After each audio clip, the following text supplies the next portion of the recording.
Meus queridos alunos e alunas, sejam bem-vindos a mais uma de nossas videoaulas.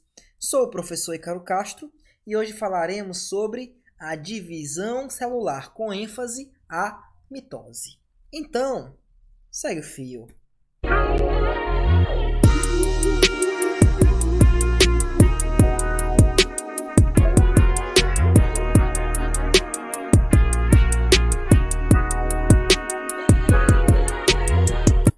Como dito anteriormente, então, se caso não tenham visto a aula, voltem, porque tem uma aula feita de mitose e meiose. Existem duas formas das células se multiplicarem. Ou através da meiose, e isso é exclusivo para a formação de gametas, ou através da mitose. E nesse caso, quando acontece mitose, ele forma uma célula, forma duas células iguais, ou seja, um novo clone é formado. Então, duas células, antes era uma, agora são duas células totalmente iguais.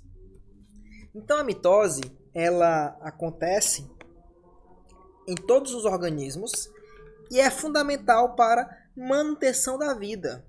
Um exemplo, um tecido é rompido, muscular, acontece mitose para formar esse tecido. Um dano na pele, mitose forma esse tecido, cabelo cresce, unha cresce, tudo é mitose. Então, a mitose, ela é somente uma etapa do processo de divisão celular, ok? A mitose é só a parte efetivamente onde acontece a divisão. Então, a divisão celular, ela tem duas fases. A intérfase, que é uma preparação, porque não é só chegar, vou dividir e divide, não. Tem toda uma preparação para isso acontecer. Então, a intérfase é a primeira parte, onde a célula vai se preparar, ela vai crescer para posteriormente formar duas. E a mitose, que é a divisão propriamente dita. Então, a intérfase, que está aqui, ó. Tudo que está em laranja, observem aqui, deixa eu colocar o laser. Tudo que está em laranja é intérfase e o que está em amarelo é mitose. Então, por exemplo, vamos supor que uma célula leva 24 horas para se dividir, certo? Cerca de 20 horas ela estaria aqui, ó, na intérfase, se preparando. E a divisão mesmo seria nas 4 horas. Então, o processo de intérfase ele é muito mais longo do que a mitose propriamente dita. Então, a intérfase, que está aqui, ó, em laranja, ela tem três fases: G1, S e G2. A fase G1 tem uma função importante de aumentar o tamanho da célula. Ela vai aumentar todos os componentes da célula. Para quê? Para que, quando gerar duas células, a célula ela tenha o suficiente para conseguir se perpetuar, para conseguir sobreviver. Então, G1 é um aumento da célula. Fase S. S vem de síntese. No caso, síntese do material genético, ou seja, duplicação do DNA. Então, nessa fase, o DNA ele é duplicado na fase S, ou seja, na fase S da intérfase. A fase G2 acontece síntese de proteínas importantes para que a mitose aconteça. Porque lembra, a mitose é um processo que exige várias ações da célula. E essas ações elas são realizadas através de enzimas. E as enzimas, muitas delas, são feitas na fase G2. E essa partezinha amarela aqui, ó, que é a mitose propriamente dita, ela envolve 5 etapas: prófase, metáfase, anáfase, telófase e, para finalizar, citocinese. Então, vamos conhecer cada uma dessas fases. A primeira fase é a prófase. Então, você agora vai lembrar a estrutura de uma célula que não está ainda se dividindo. Então, o que vai acontecer? Ela vai estar com a carioteca íntegra, claro, tem que estar com o núcleo íntegro. Ela vai estar aqui ó, com o nucleolo, tá vendo aqui o nucleolo em roxo? Pronto. E os centríolos ainda não vão estar no centro, desculpa, nos polos da célula. Eles vão estar aqui. Então, na prófase, há um início de divisão. Então, veja, isso aqui é a fase inicial da prófase. Até a fase final da prófase, o que vai acontecer? Esse nucleolo que está aqui, ele vai desaparecer. Então, isso aqui tu compara sendo uma célula que ainda não está em divisão. Quando chegar ao final da prófase, ele vai, primeiro, perder o nucleolo, que está aqui.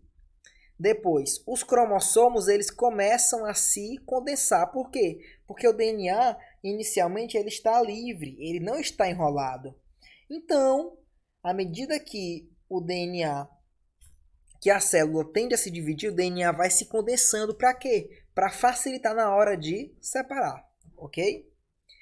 E aqui, ó, os centrômeros, que é isso aqui, em roxo, eles começam a migrar para o polo da célula. Começa essa migração. E forma também as fibras do fuso. O que é que as fibras do fuso fazem? Elas que seguram os cromossomos e que puxam eles. Então a força de ancoragem e o ato de puxar o cromossomo é feito pelas fibras do fuso. E claro, o fuso ele tem que alcançar os cromossomos. Então, ó, antes de acabar a prófase, o envoltório nuclear ele vai ser desfeito até o final desse processo. Então, ele vai perder essa parte aqui em verde. Ó. Ok? Pronto. Depois que passa a prófase, vem a metáfase. Então, veja, ó, aqui nós não vemos mais o núcleo definido. Por quê? Porque ele perdeu o envoltório nuclear. Aqui nós não vemos o nucleolo. Por quê? Porque o nucleolo desaparece.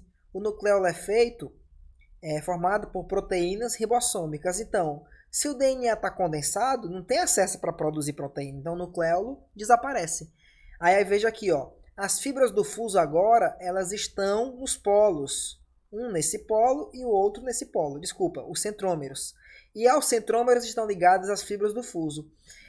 O que é mais característico nessa fase? É que nessa fase aqui, ó, o centrômero, que é uma parte importante do cromossomo, ele está cheio de fibras do fuso, veja, e esse cromossomo se encontra na região central da célula, na região equatorial da célula. Veja aqui. Ou seja, ele está na região equatorial para na próxima fase acontecer a divisão. Na divisão do material genético, cada fibra do fuso faz uma força. Então, essa puxa para um lado, só colocar aqui. Essa puxa para um lado. E essa puxa para o outro lado. E isso faz uma força que gera um rompimento aqui, ó, desses cromossomos que estão juntos, indo um para cada lado, ok? Então, metáfase. Cromossomos alinhados na fase medial, na parte medial, e fibras do fuso ligado aos centrômeros, como vocês viram aqui. Anáfase. Na anáfase já acontece realmente a divisão do material genético. Vê aqui, ó. Um foi para a esquerda e o outro foi para a direita. Quem é que fez a força para isso? Isso, justamente, as fibras do fuso, ok? Ligadas ao centrômero, que é justamente essa região aqui, ó, do cromossomo, onde se liga a fibra do fuso. Então, houve a separação aqui do material genético, cada um foi para o seu lado, então cromossomos homólogos separados. Beleza. Depois que isso acontece, aí a célula ela volta à sua estrutura, à sua condição normal. E nesse processo nós chamamos de telófase. Então na telófase, ó, a telófase ela é o contrário da prófase. Se na prófase o nucleolo desaparece, Na telófase, o nucleolo reaparece. Mas agora não é um, agora são dois, porque aconteceu já a divisão do material genético. Se na prófase o cromossomo ele se condensa, na telófase o cromossomo ele se descondensa. Se na prófase a célula perde a carioteca, na telófase ela volta novamente à carioteca. E nesse processo se formam dois núcleos, forma esse núcleo aqui e esse núcleo aqui. Pronto. Houve a separação dos núcleos da célula, mas veja que ainda há aqui uma união no citoplasma. Essa união ela é desfeita através da última fase, que é a citocinese. Então a telófase ela é característica pela separação dos núcleos. A citocinese ela vai formar e separar as células, porque veja, na telófase, mesmo que os núcleos sejam individuais, ainda tem citoplasma compartilhado. E na citocinese acontece essa divisão final. Isso aqui é formado um anel de actina que faz uma constrição, o que gera duas células. Lembrando que elas serão iguais, uma igual à outra. Então, esse foi o processo da mitose. Eu espero que tenham gostado e até a nossa próxima videoaula.